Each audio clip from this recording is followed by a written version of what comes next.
Earlier you mentioned, you used the word honestly, that we come into things honestly, and I found that such a different way of describing our experience. Can you share more about that? Sure. So what I mean by that is that we all grew up as children, right? We're young, and so we're influenced by the people around us, especially the people we look up to, our parents, our families, right? Our friends. Like for me, it was like the Catholic Church, right? The priests and everything, like the whole culture. So when you're a child, you know, the world that you're living in, you believe all of it because you're a child. You have nothing, you're not an adult, you're not thinking through things. You're just like, you're experiencing, you believing everything around you. So you're coming to everything you learn and everything, all the knowledge that you're gaining, you're coming to that honestly as an innocent child. You don't know any better. So you're believing everything you're told. You know, there is a God out there and this is how things are. And, you know, your father is this kind of person, your mother's this kind of person, and they're great people, you know, and they love you. So you learn all this stuff from a very innocent place. And so no matter what, the experience then that you have, right, is the experience of me when I was abused. Right? That happened to me in a very innocent way because I'm a child, right? And so all of because it affected me in my life in ways that I didn't even know when I was younger, right? But how I was acting, because there were times in my life when I was acting like a real jerk to people, right? When I first started out on this journey of awakening, I'm not awake yet, I'm still in the psychosis. I don't know, I'm acting in ways because of what happened to me when I was younger. So I was being mean to people, I was being nasty to people, I was reacting to things. But I came to all that honestly. I didn't want to be that way, but it's because of the actions that happened, the things that happened to me when I was younger, that was like developed in me because of, I came to me innocently, you know? And so I didn't even realize I was acting those ways, but it was coming out of me because of what happened when I was younger. And that happens with so many people, right? We get angry and frustrated about things that don't make sense to other people. And I'll give you an example. So I had a Tai Chi student came to me one time, and she was older at the time. And she came in one night, she was very angry. And she said, I was at the clothes store today, she was buying some clothes, and she went in, and the person behind the desk was not paying attention to her, right? She was on the phone and doing something and was not paying attention. So she proceeded to knock over a whole rack of clothing to get this person's attention. And she said, I knocked over the clothing. Oh, did I get her attention then? And I said, okay. I said, what do you think was going on with that person on the phone? She goes, I have no idea. I said, that's exactly right. You have no idea what was going on in this person's life at that moment. I said, who was she calling? What was the phone call about? Was it important?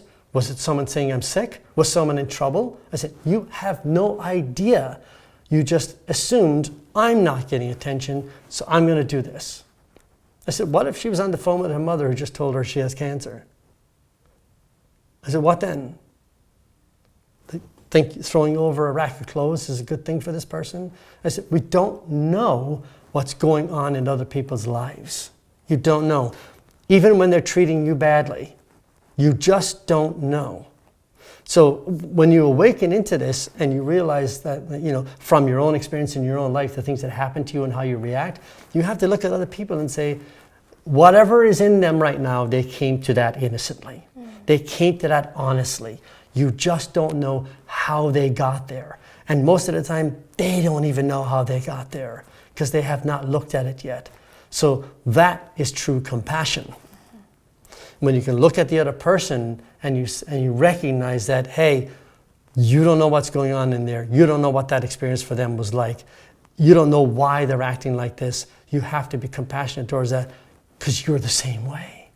We all go through it. So we come to those things very honestly, you know, and we have to understand that. That's true compassion. And it feels like that would be a ripple effect, right? If you can see someone else that way, whether they're awakened or not, that can impact them, and then it...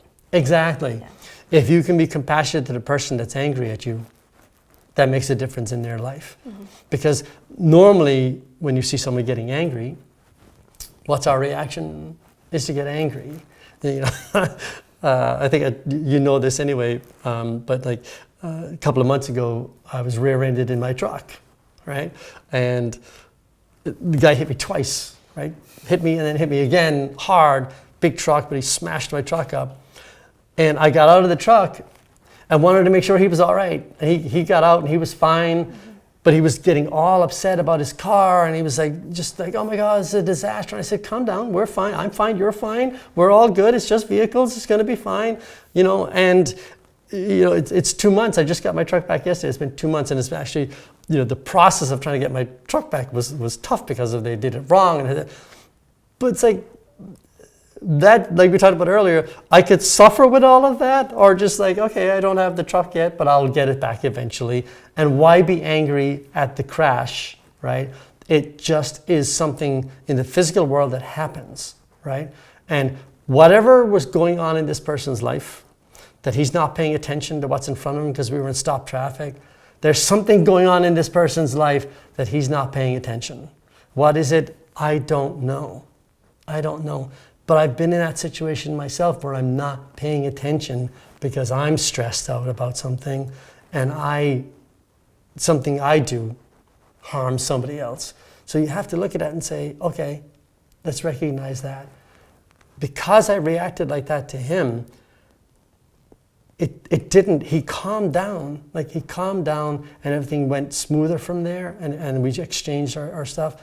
But you can imagine, because I've had that happen where I hit somebody, you know, happened down the Cape where pouring rain, I'm trying to move from one lane to the other, everything's moving, you know, slowly, I'm trying to get out, he stopped and I hit his truck, right?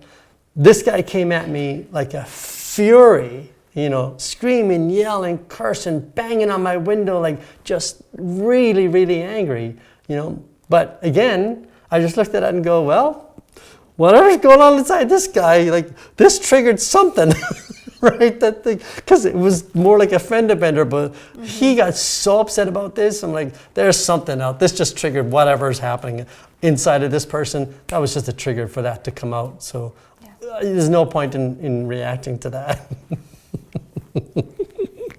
You know? There's a lot of talk about boundaries, right? So if we can have this compassion with people, and at some point you also have to have boundaries, I would think, to manage, like if you have someone who is, let's say, abusive to you, and you can have compassion for them, where do boundaries fit in, or do they fit in at all? Boundaries in what way? What do you mean? Boundaries between what and what? Between you and that person. Boundaries, physical boundaries? Physical or emotional. So for me, you know, it happened when I was younger, and when in my 50s, when this came up for me, she was already dead. So that was gone. But I think in thinking about it when it all came up, and I asked myself, what would you do if she was still alive, right? And I thought about that for a long time. And my thought on that was, I would have taken her aside by herself, explained to her how it affected me, and have a conversation with her about what is it that made you do this? What is it about your life? And let's see if we can heal both of us. Now, I've done that in the spiritual realm. So she's not here anymore, but I've gone in meditation and connected with that. And I know from this meditation, from the experience, that has affected her. So that energy that's still carried in her, even though she's not in physical form, still in her, has now been healed because of my connection with her beyond that point. Because you can absolutely do that when you're in that space. You can connect with that. And so that's what I did in that space, because she wasn't here. But it's funny because there's a daughter of this woman who doesn't know that her mom was like that. And why would I ever tell her? That's vengeance. That's just like, that's anger going up to someone like that and saying, you know what your mom did to me? That's vengeance. It has nothing to do with her. It was just between her and I, and it's human. It doesn't matter. It just doesn't matter. Ultimately, it doesn't matter anyway. But the healing of it is what allows the awakening to happen. That is the enlightenment part, right? Is letting go of the stuff that holds you in the psychosis. That's the enlightenment part. So then when you let go of that, now you awaken even more. And now you help the other person to awaken even more. That's the healing process.